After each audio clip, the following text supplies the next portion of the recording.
We all have a story to tell. A gem of wisdom, a little tale, or just something to make you laugh. Do you want to hear some? Then welcome to Anecdotes.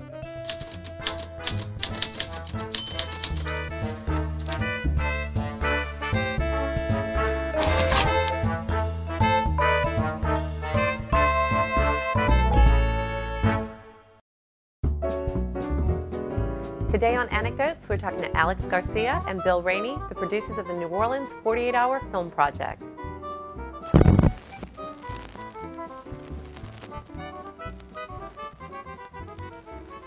Today on Anecdotes, we're talking to the New Orleans 48-Hour Film Festival team. With Bill Rainey and Alex Garcia. Hey. So thanks so much for being with us today. Happy to be here. Well, we have so much to talk about because the festival is going to be coming up again soon. Let's see, we're in March now, and when do you usually get started? When is the beginning process for the 48 as far as signing up and all of that? Well, we'll open registration usually at the end of May, beginning of June, and we'll start doing our mixers about that time where people can get together and talk to each other and try to recruit team members. But the film project itself will begin probably late July, early August. Okay. That's kind of what we're looking at, hoping that we can lock down the theater and get the right dates. But yes. Well, this event has been growing too. Like it seems like every year there are more films. How many films do you think we'll have this year? Well, we're looking to cap it this year at 48. We want to have 48 films in 48 hours. That's kind of our little tagline this year. And the hope is that you know, last year we had 54 filmmakers and film teams that wanted to compete. We only had room for 42. So we're going to open up one more screening group and allow more teams to compete so we can hit that 48 cap. And I thought the quality of films this year was just tremendous. I mean, there were some really, really good films. Do you find that as it grows and progresses that it's getting more, you know, better quality? Oh, yes, most definitely. I think the great thing about it is that this project is always like a progress report for the independent filmmaking community in New Orleans and in Louisiana in general. And so seeing what you would find in 2007, for instance, where, you know, you had 13 teams and you had, you know, films like screening. Now we have like 40 that were actually on time last year. The idea that the quality gets so much better, it's really amazing. It is, and the films were just so good, really, this year. How about as far as people submitting them on time? Is that a difficult thing? Because I mean, it's such a short window of time to, you know, to write, shoot, edit, complete the film. I mean, what's your percentage of people that turn their films in on time? Well, last year, in 2011, we had 27 out of 38, I believe, that turned in on time. And this year, we actually only had maybe 2 teams that weren't on time. Now, if you don't complete the film on time, do you still get to show the film at the festival? Most definitely. You still get to show the film at the festival. We definitely encourage you to show your film at the festival. It's very, you know, important. It's a big part of what you've done, and the reward of being a part of this project is to be able to see everything on screen, basically going from concept to screen in less than a week.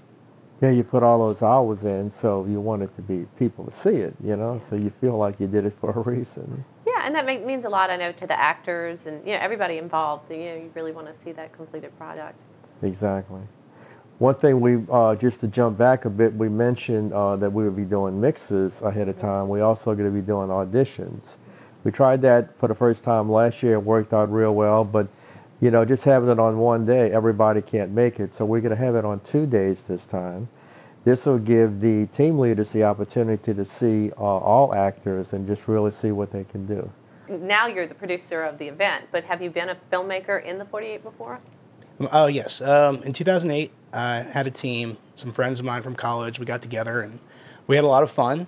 We didn't get our filming on time. We were late, but it was a lot of fun. I remember the last day, 2 hours beforehand, we're rendering everything out. Everything's looking good.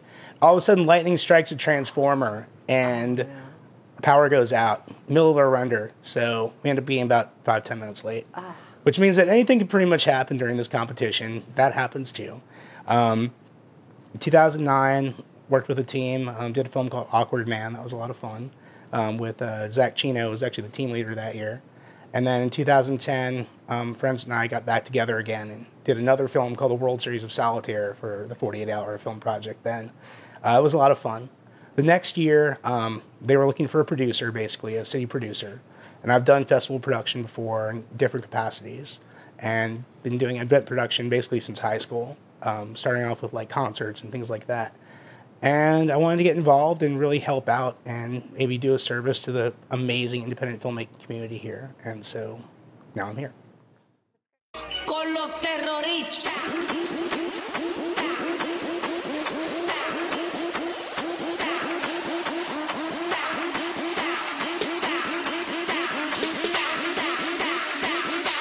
And do the Harlem Shake.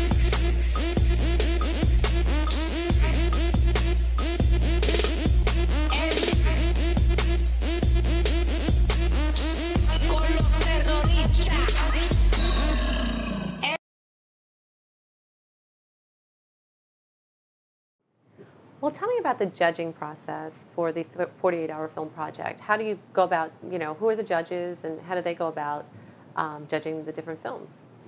Well, we go about doing that by contacting locals in the industry that have a base here and who are invested in filmmaking, in the local filmmaking community. We had a professor from Loyola who actually was Grammy nominated for a long-form music video. We had a program director of the Film Society. And we also had Jackie Morgan, who is a producer of films like Waiting and Love Liza, Bully, very, very accomplished independent producer. We had Chris Brown, who was a 2008 New Orleans producer. And we had Ashley Charbonnet, who runs Novak over there, doing great, great work. Well, and how do they get to view? They have to watch all of the films, is that right? Like all judges watch all films? How do you get the films to them? Well, basically, we have to get them screeners. So they get every film by group on DVD, and they've got to watch it, and they've got to fill out a ballot, and there are always interesting comments. There's also a rubric of which they have to score the films. So for the overall, best film judging, and also they have to pick winners of individual award categories. Nice. So is it a numerical scoring, or is it both? I guess because they make comments as well. But do they score? Is it a number of like 1 to 10 or? Oh yeah, no, it's out of 100. Out of 100. Okay. Yeah, so there's a lot. I mean, it goes basically the adherence to the assignment, meaning that you get your prop, your line, your genre, and all that stuff correct, and you make a comedy that's actually a comedy, or you make a drama that's not a comedy, and then also you have to make sure to actually finish the film. And then, there's also that creativity aspect of it. That's a big, big part of their score. So you get to know who's going to win before anybody else does. Yeah, we do get the ballots first, then we get to sit there and go, oh wow, that's awesome. Thinking, stuff like that. You're going to be happy tonight, I'm sure, when you see certain people as they're walking in, Yeah, definitely. I mean, we were really, I was happy for the kids, the Keith Flippin kids, for Zombie in the Brain. Shane and Kirk are great. That whole team's really great. They were the first to sign up for the project. Oh, nice. They were the most enthusiastic about the entire thing. So, I mean, like, seeing people who, like, really are into it and really just enjoy being creative with friends, like, them actually, like, winning the project. That's amazing. And, Bill, you have something called the Holding Tent. Can you tell me about that? The Holding Tent is a resource page on Facebook. And it's there for people who want to work in the industry. And usually it's where extras go to get started, somebody who's never been in the business before. But it's really for anybody that's in the business, actors, extras, as I said. It's a good place to go and find work. What's unique about the page is we don't allow anyone to make comments on it. When you go on the page, all you're going to find is work opportunities. The way the work opportunities get there, we have made all of the casting directors in the state administrators. Okay. So they can go directly on the page and put what they need on the page. Sometimes I'll put it on for them, but they put it on themselves. It's a page that was started in August of 2011 with Jennifer Caliglia and I. And it's more than just work opportunities. There's a link at the top of the page on the right where you can click on files. There are 13 documents there that's going to answer every question you possibly want to know about the industry. Jennifer wrote basically all of those documents. I had a little bit of input in it, but I need to give her credit for that. So it's really a great place. If you want to be in the business, this is where you need to go. And as I tell actors, I know you don't usually do background, but this is an opportunity to maybe work as a stand-in or a photo double. Get on set, because that's where you want to be. Make some income while you're in between acting jobs, and just network with people.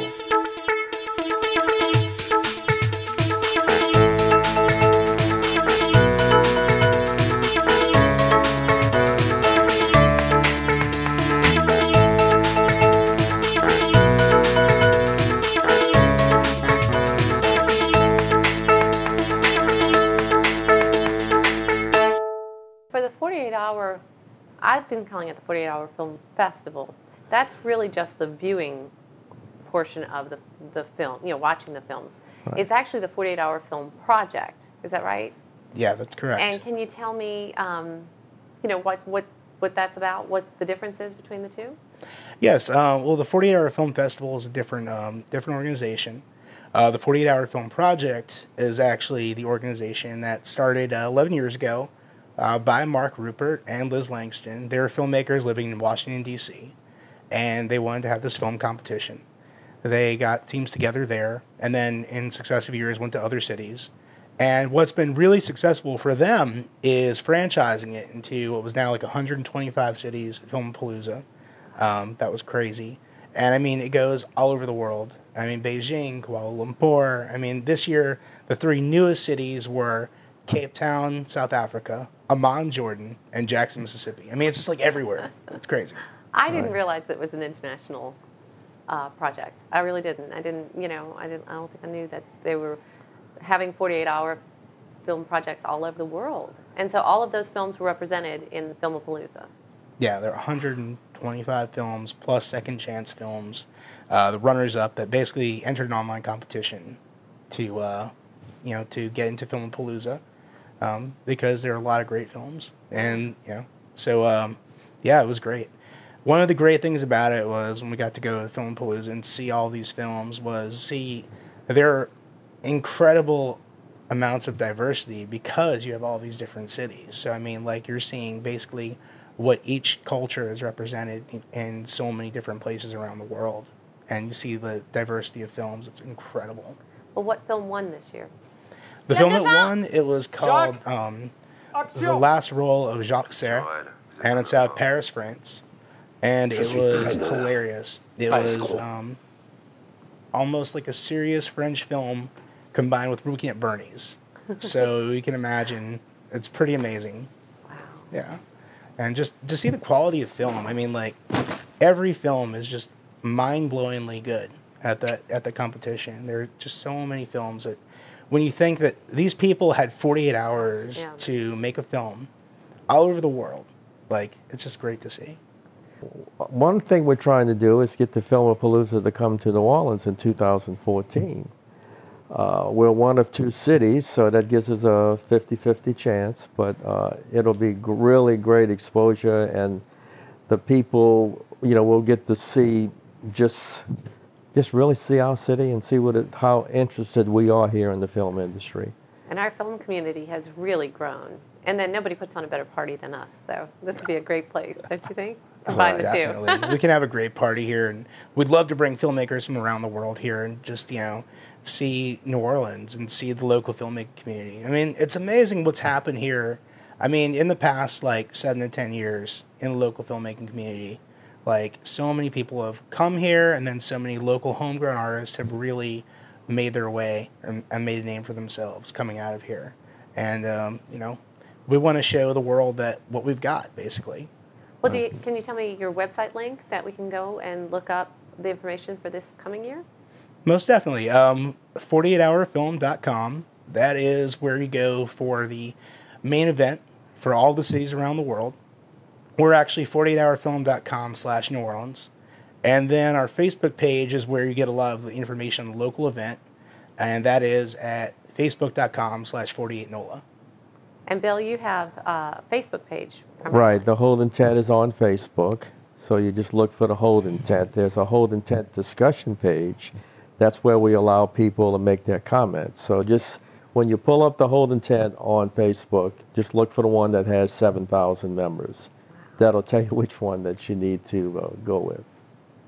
Okay, well, I know I'm excited about the film project this year, and I bet you guys are too. Oh yeah, we're ready to go. And good, sounds good. So I will be looking forward to getting all the information from y'all about, what's coming up and how to get started and when to get started. And we'll see you again next year.